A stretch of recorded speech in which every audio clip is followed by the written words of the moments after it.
In the 1960s, as US bombs rained down on Vietnam, Cambodia and Laos, an anti-war movement developed at home and amongst the troops, while workers began to ignore the calls for patriotism and war production, and instead fought for better pay and conditions. Wildcat strikes broke out in key industries like coal mining, truck driving, public transport, sanitation, and postal services, while women struggled against the rising cost of living in possibly the biggest protest movement to date in the United States. This is Working Class History. Alla mattina, appena alzata, oh bella ciao, bella ciao, bella ciao, ciao, ciao, alla mattina. Before we get started today, long-term listeners may recall hearing an episode about the Vietnam War era strike wave before, and they would be right. Our podcast episode 8 was about this. However, like all of our earliest episodes, it was basically just raw audio from our interview, so the sound quality wasn't that great, and there wasn't additional narrative to fill in gaps, explain context, and pull the story together into a cohesive whole. In addition to working on new episodes, we're also going back over all of our earliest episodes to re-edit them and release them in this new, improved format we use for our later episodes. So we hope you enjoy this improved and expanded double episode. Just a quick reminder that our podcast is brought to you by our Patreon supporters. Our supporters fund our work and in return get exclusive early access to podcast episodes without ads, bonus episodes every month, free and discounted merchandise and other content. For example, our patrons can listen to both parts of this double episode now. As we record this, we've got a bit under 900 patrons at the moment. If we could get to 1,200 patrons, this would really help us cover our costs, make our project sustainable for the long term, and help us fund production of additional episodes in the future. So if you appreciate this podcast, please do join our community and help keep our collective history of struggle alive. Learn more and sign up at patreon.com/workingclasshistory, link in the show notes. This episode is part of a series we've produced about the Vietnam War. In our episode 14 with Noam Chomsky, we talk about the geopolitics of the conflict and its human cost. In episodes 10 to 11, we talk about the GI resistance to the war. And in episodes 43 to 46, we look at the anti-war movement in the US itself. This episode is a little bit different because we're looking at how US workers responded to the war at their jobs. The American labor movement overwhelmingly supported the Vietnam War in the early stages. The resolutions on the war, the statements by the AFL-CIO were unanimous or close to unanimous in support of the war. This is Jeremy Brecker, author of the book Strike, A History of Mass Strikes in the US, and really one of the best texts we've ever read on working class history in the US. We heartily recommend getting hold of the book, and it's available in our online store, link in the show notes. The AFL-CIO he mentioned here is the main trade union confederation in the United States. There was a Democratic president who was regarded as fundamentally pro-labor, despite some, quibbles, and they wanted to support President Kennedy. But more than that, they shared the worldview that the Vietnam War came out of. People can argue about the details, but the broad perception was that the struggle against communism was a struggle for freedom, that any place that communism was advancing, it was essential for the United States to fight against it. They had no nuances about, isn't there a nationalist dimension to the Vietnamese fighting for the liberation from colonialism? This was not part of a picture that people in labor officialdom, as in other important positions in American society, wanted to hear, or they might say, yes, they're fighting French colonialism, and we're supporting them in their struggle against it. So this is the general perception that the specific interests, that war production was very much perceived as good for jobs and good for labor. And then I think you can say that the American working class was very patriotic. Won World War II. They had supported American democracy against fascism. And they felt that what the United States was doing in the world was probably good. There was some small opposition from traditionally left-wing unions, like the West Coast longshoremen, the New York hospital workers, and a few other places, but very, very little and very isolated, and not reaching beyond groups that had long-term critique of Americans' role in the world. While that was the situation for the official organisations tasked with representing the working class, different things were going on for workers at a grassroots level. The 1960s are often remembered and thought of as a period of revolt. But when the 1960s were started, we didn't know that we were going into the 1960s. And the early 1960s, both in terms of the labor picture and more broadly, seemed very much like a continuation of the 1950s, with the continuation of McCarthyism, of pressures for cultural conformity, and a working class that had a higher standard of living than it had ever had before, especially those who were in the mainstream central industries.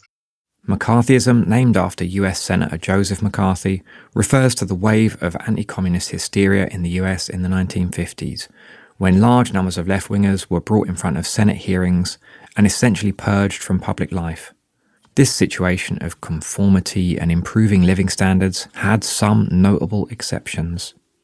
Obviously, many of these generalizations apply less to Black workers, to women workers, to workers in marginalized industries in rural areas.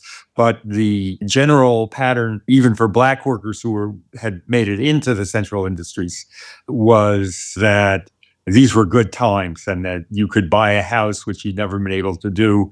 Maybe your kid wouldn't have to work in the shop. Maybe your kid was going to be able to go to college and have a nice white-collar job, and could definitely take a vacation. Maybe you could even buy a vacation cottage. So although the discontents on the shop floor in the workplace remained strong, the overall ambience was shaped by the economic prosperity of the era and the continuation of a generally conservative cultural trend. In that context, you began getting what became the student revolt or youth revolt. It started with college students largely around a variety of issues, and gradually spread to become not so college-centered, but really a generational polarization symbolized by many, many different things. The hippie values, hairstyles, drug use, and above all, a questioning of solid, conservative cultural values that pretty much pervaded American society. And that gradually spread on a generational basis, so that the slogan, "Don't trust anyone over 30, really encapsulated the attitude. And there was a converse attitude, also very widespread, of essentially don't trust anyone under 30, that led to a generational polarization that was a very important feature right through to the end of the 1960s. The general conservatism and conformism of the 1950s was marked by a general absence of social movements of all kinds. But you have the beginning of the Black freedom movement, the civil rights movement.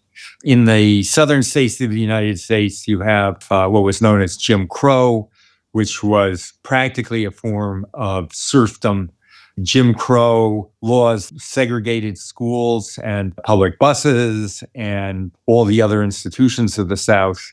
It shouldn't be considered that the Black resistance to oppression sprang from nowhere in 1954 and 1955. But what you have is a sharp development of new forms, first through the Brown versus Board of Education decision, which declared that separate but equal schools were inherently unequal and required that Southern schools be integrated.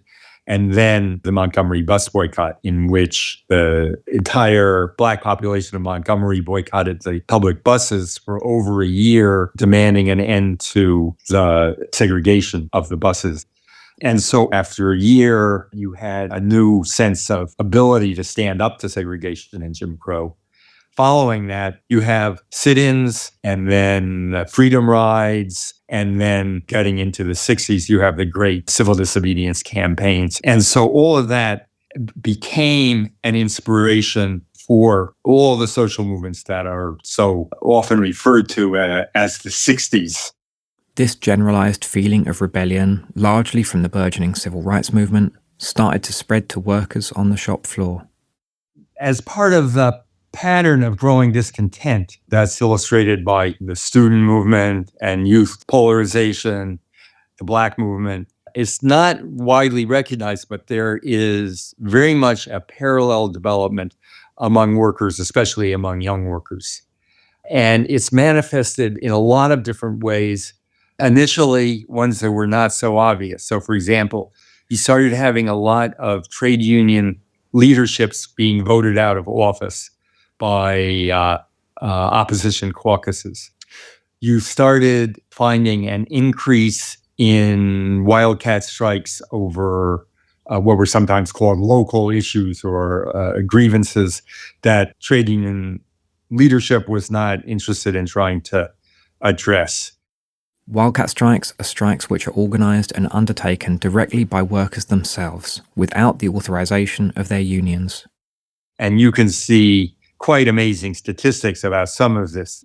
In the later 60s, some statistics got out from General Motors that showed that there were something like 5 times as many hours lost to local issues and wildcat strikes as to national strikes. The various forms of just resistance to authority on the job, again, specifically by young workers, became more and more pervasive and began to be recognized. So, for example, General Motors built a plant at Lordstown that was the modern state-of-the-art plant, and they hired a young workforce, and workers would walk out and they would retrieve orders. And this became big news in the New York Times and widely recognized as a phenomenon. And it became increasingly the case through the 1960s. Across the US, as in Europe, young workers had become increasingly unruly. In many cases, people would just bunk off work regularly. At General Motors, their absentee rate, meaning the percentage of workers not at their posts each day, was 2% in 1960. By 1970, it had more than doubled. 5% of workers were absent with no explanation most days, with 10% absent every Monday and Friday. At Lordstown, which we referenced in our episode 83, talking about general labour indiscipline, absenteeism reached 20% in summertime. A friend of mine and I took a tour around the United States interviewing young workers and wrote a book about it. And the stories we were told indicated a very high level of resistance of people organizing themselves to get time off on the job, and quite an extensive use of sabotage, not blowing things up type sabotage, but for example, in one case, workers from 50 different parts of a plant, an auto plant, drew lots about who would stop production. When your number came up, you did something in your part that would stop work going forward where you were, and hopefully also stop it for the rest of the plant. So this kind of formal resistance, which had, of course, always been there in factory settings, became much more pervasive. A typical reason for such sabotage would be as a protest against bosses trying to speed up the production line. So at Lordstown, for example, when management tried to speed up the production line, workers just decided to slow it down by ignoring one car in 10 or 20 when it came past their station. Management complained to the press about this, with one stating, quote, "We've had cases of engine blocks passing 40 men without them doing their work," end quote. All this was having an impact on the corporation's bottom lines. At GM, for example, their labour costs went up from being 29% of total sales income in 1962 to 33% a decade later. With the pressures of war, corporations were also putting up prices. This is commonly referred to by governments and the media as inflation.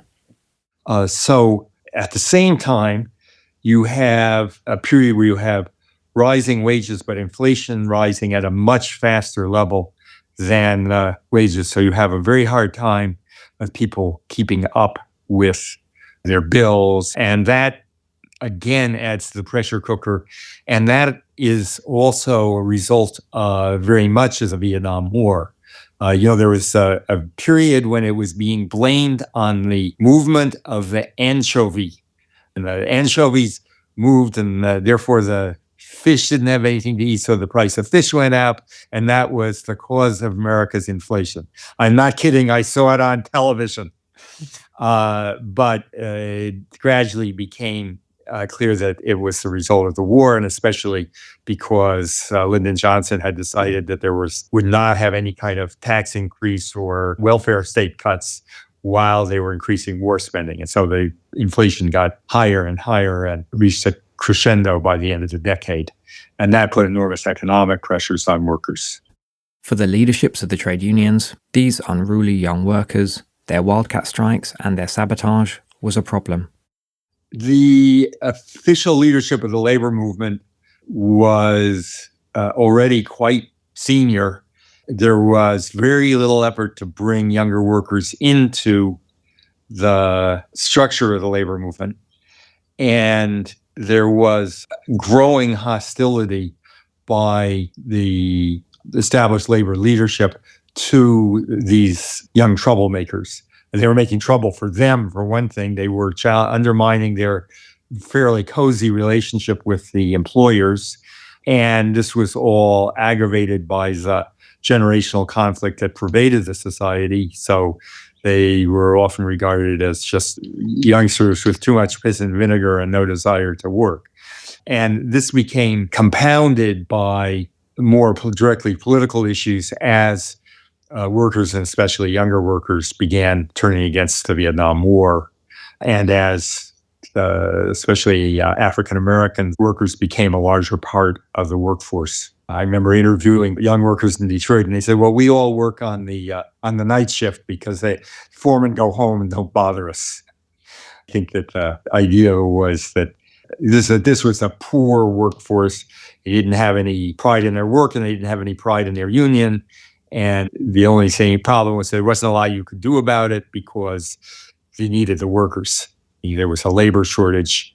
That was part of the consequences and causes of the inflation. So they needed the warm bodies. We hear from a number of these workers in Detroit in our podcast episodes 61 to 62 about the League of Revolutionary Black Workers. As the war progressed, attitudes of many workers towards the war itself started to change significantly, as, especially early on, the strikes taking place were not political strikes against the war as such.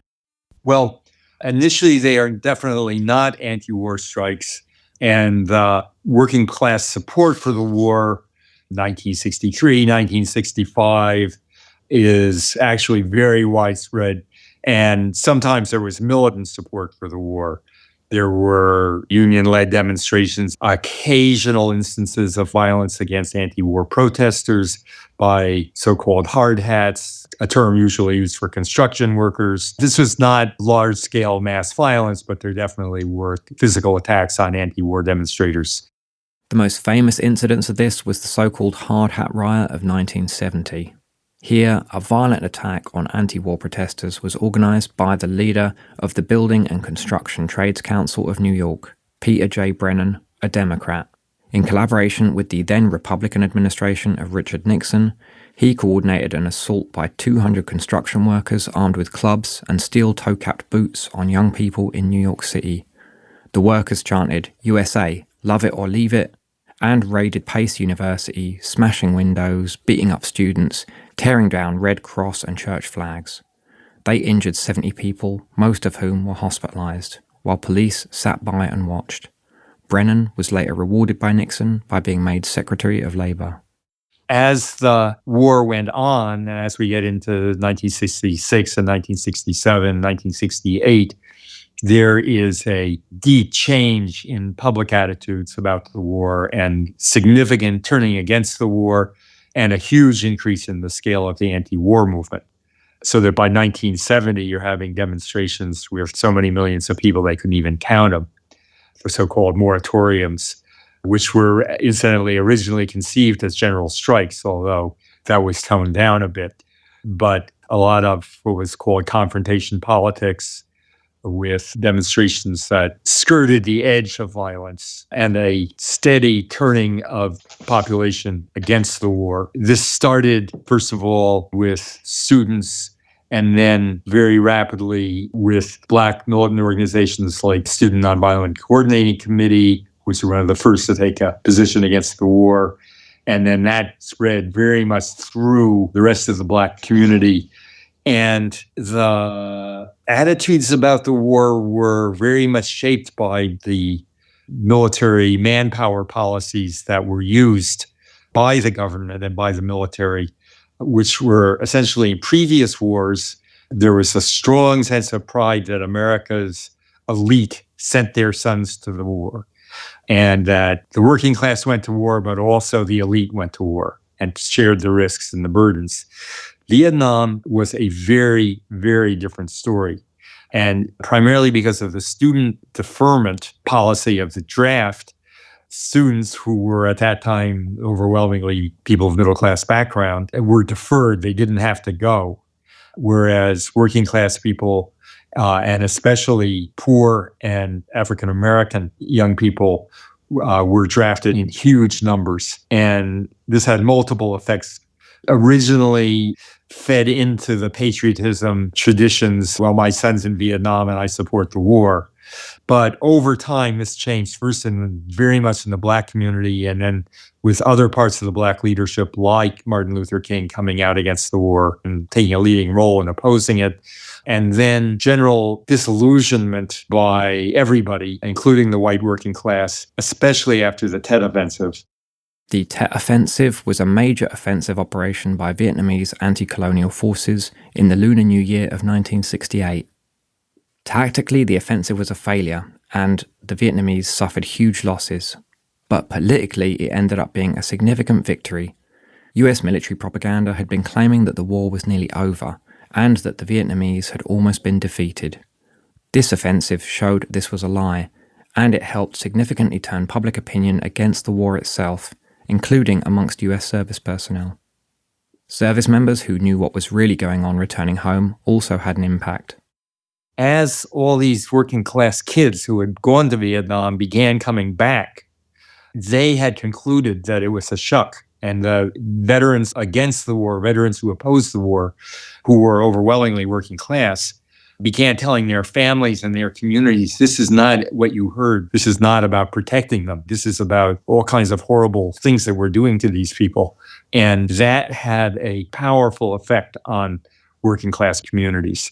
And so by the time you get to the early 1970s, you have overwhelming opposition to the war among the majority of the population. And at certain points, the opposition among working class people was actually greater than all groups except ethnic minorities.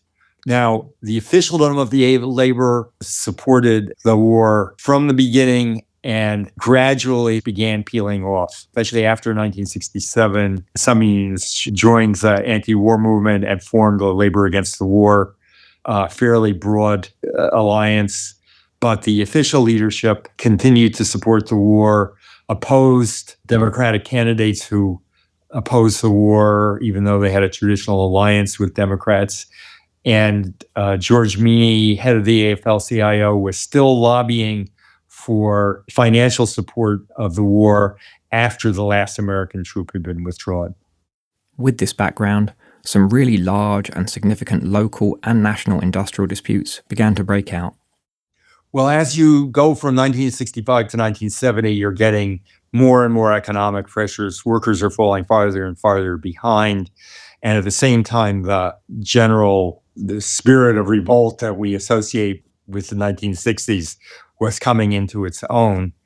So what started out as small, localized actions began to express themselves on a much larger scale. And because of the divisions between rank and file workers and unions and union officials, which are always there to a greater or lesser extent, but became very, very pronounced by the time we get to the end of the 1960s. Because of that, many of the large strikes took the form of wildcat strikes. And the first really big one with tremendous impact was by the postal workers. Before we get to the postal workers' strike, there were numerous local strikes by mostly black workers. For example, in Memphis, Tennessee, in February 1968, mostly black sanitation workers walked out. The Memphis strike is, of course, most famous because it was supported very visibly by Dr. Martin Luther King. And it was in the course of supporting it that he was assassinated after giving one of his great speeches. And it's remembered in American history as part of the story of Dr. King. But it is a very fascinating confluence of organized labor and the Black movement that illustrates a lot of the themes of the time. The Memphis sanitation workers had tried repeatedly to get a union. They had support from the State, County, and Municipal Workers Union, ASCME it's called, and were never, however, able to get a union due to the opposition of the government that employed them. And they had notoriously terrible conditions. They were almost all Black. The conditions were, as you can imagine, unsanitary, but also very unsafe. And the wages meant that workers were living in poverty even for jobs with lots of overtime. And they hadn't been trying to organize a union. The government had refused repeatedly. And then 2 workers were killed in an accident in the course of doing their jobs. And that brought things to a head, and the workers decided they had a meeting and decided that they would strike. And about 1,500 almost entirely Black workers struck. Garbage strikes are kind of special because a lot of times workers who perform public services, when they strike, doesn't really have that big an impact. People go on to about their business. With a garbage strike, it doesn't take very long before the fact that the society is dependent on its workers becomes very olfactorily apparent. And big piles of garbage were piling up on the streets of Memphis.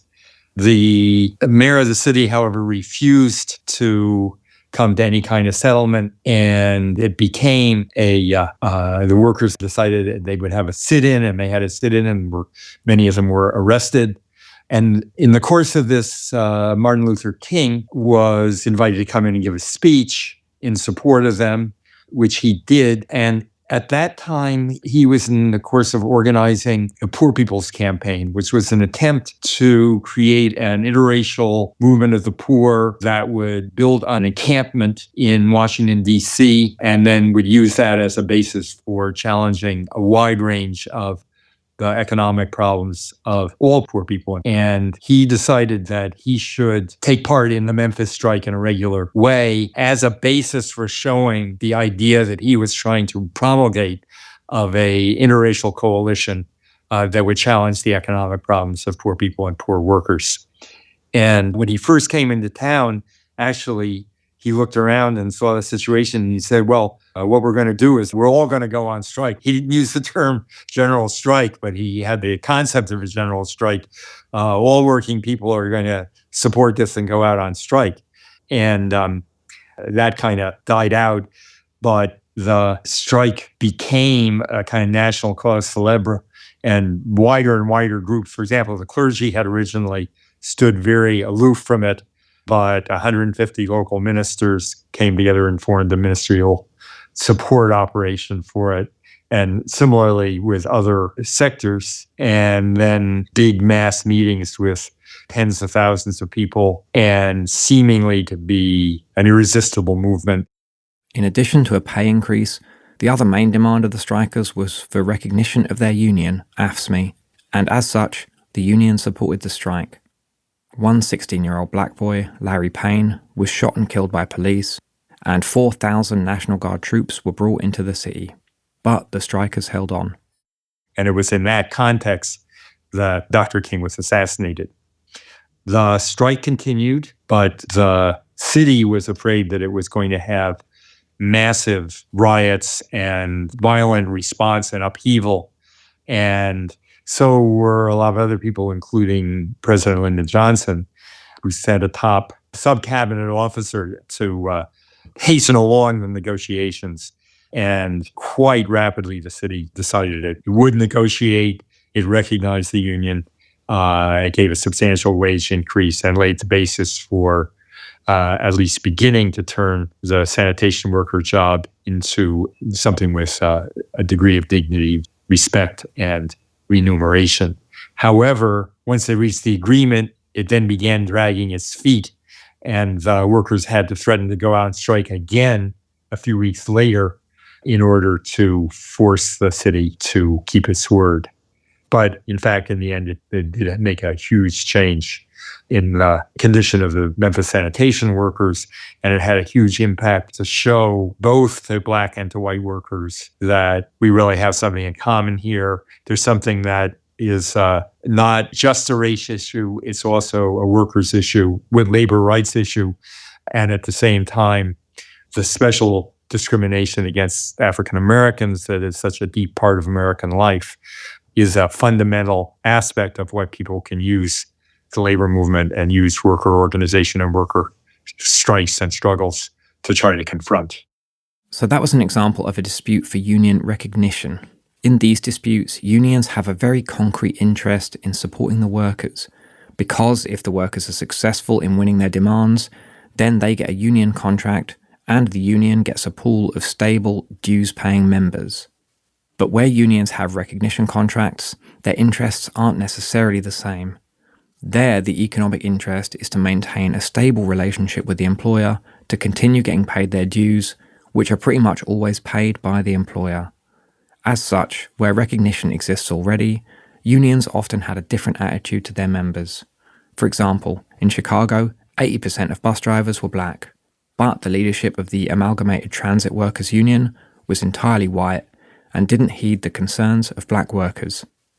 Eventually, in August 1968, during the Democratic National Convention, Black drivers went on a wildcat strike, demanding fair representation in the union. But white scab drivers kept services running in the north side of the city, and after 5 days, the strike faltered. Another unionized industry, where the union ignored the demands of the membership, was coal mining. In the coal industry, you had one of the most extreme cases of division and opposition between mine workers and the union leadership. Tony Boyle and the top leadership of the coal miners union had effectively become agents of the coal operators and essentially forbade all strikes, with no authorized strikes, even where there was the complete justification for it. As an example of the attitude of the leadership of the United Mine Workers of America, here's how Tony Boyle, the union president, described union policy. Quote, "The UMWA will not abridge the rights of mine operators in running the mines. We follow the judgment of the coal operators, right or wrong." End quote. In 1968, 78 workers were killed in the Farmington mine disaster in West Virginia. Boyle called it a, quote, "unfortunate accident," end quote, and rather than criticize the company, he claimed they had a good safety record, and he refused to meet with the families of the victims. The coal miners become desperately alienated from it, and so you developed a very large wildcat strike wave where the miners would come out of the mine and spill their water, which was necessary for survival under mining type conditions. And that was the signal for a strike. And when they did that, all other miners would honor picket lines. That was the kind of solidarity you had among workers in that industry. The miners' greatest grievance was the growth of black lung disease, which was a terrible industrial illness that essentially made it impossible for its victims to breathe. And there was a group started largely by doctors called the Black Lung Association. And it started doing studies of miners with black lung and found out that it was incredibly more prevalent than people had thought, and began setting up procedures for treating it and for identifying cases at an earlier stage. And the union did nothing to support this and nothing to try to get workers' protection against it. And eventually they had a wildcat strike. They shut down the entire mining industry for West Virginia. In February 1969, a single miner in Raleigh County spilled his water out on the ground in what was a traditional appeal to begin a strike. His co-workers all walked out with him, and within 5 days, 42,000 of the state's 44,000 coal miners were on strike. And they were demanding legislation to provide protections and treatment for miners with black lung or incipient black lung. They remained out for over 3 weeks until the state legislature passed a bill to compensate black lung victims. And ultimately they won. And the laws put a fee on every kind of coal that was mined and used that to put in technology to reduce the threat of black lung and to allow miners who were developing it to get out of the mines and those who already had it to have some kind of decent retirement. This was extremely unusual in the United States. Many countries have some traditions of general strikes and political strikes. United States strikes have overwhelmingly been around industry, workplace, wage and hour type issues. But this shows that under certain conditions, American workers can strike around issues that are broader than that, and where the target is not just the immediate employer, but in this case, the state legislature and state government. As an illustration of the depth of corruption in the UMWA, which was far worse than that of unions in most other countries, not long after this wildcat strike, Boyle had another union official who ran against him in an election, Jock Yablonsky, assassinated along with his wife and daughter. But rank-and-file action by miners themselves continued in the coming months and years. For example, in early 1970, a small number of retired and disabled members of the UMW, some of them in wheelchairs, set up picket lines at coal mines in Pennsylvania, West Virginia, and Ohio. They pulled out nearly 20,000 miners, demanding the reversal of proposed government cuts to federal research facilities which were trying to improve health and safety for miners. The next big strike was by postal workers. Bella ciao, bella ciao, bella ciao, ciao, ciao, partigiano, portami via, che mi sento di morire. That's all the time we've got for this episode. Join us in part 2, where we talk about strikes by postal workers, car factory workers, health workers, Teamsters, and working class women's protests. Part 2 is available now for early listening for our supporters on Patreon. For everyone else, it'll be out next week. It's only support from you, our listeners, which allows us to make these podcasts. So if you appreciate our work, please do think about joining us at patreon.com/workingclasshistory. Link in the show notes. In return for your support, you get early access to content, as well as ad-free episodes, bonus episodes, 2 exclusive podcast series, discounted merch, and more. If you can't spare the cash, please don't worry about it, but do instead tell your friends about this podcast and give us a 5-star review on your favourite podcast app. To learn more about the US labour movement and mass strikes in US history, check out Jeremy's brilliant book, Strike. It's available in our online store, and you can get 10% off it and anything else using the discount code WCHPodcast. Links in the show notes. See the webpage for this episode for more information, sources, further reading, and eventually a transcript. Thanks to our Patreon supporters for making this podcast possible. Special thanks to Jameson D. Saltzman, Jazz Hands, Fernando Lopez Ojeda, Jeremy Cusimano, and Nick Williams. Our theme tune is Bella Ciao. Thanks for permission to use it from Dischi del Sole. You can buy it or stream it on the links in the show notes. This improved episode was edited by Jesse French, with original editing by Emma Courtland. Thanks for listening, and catch you next time.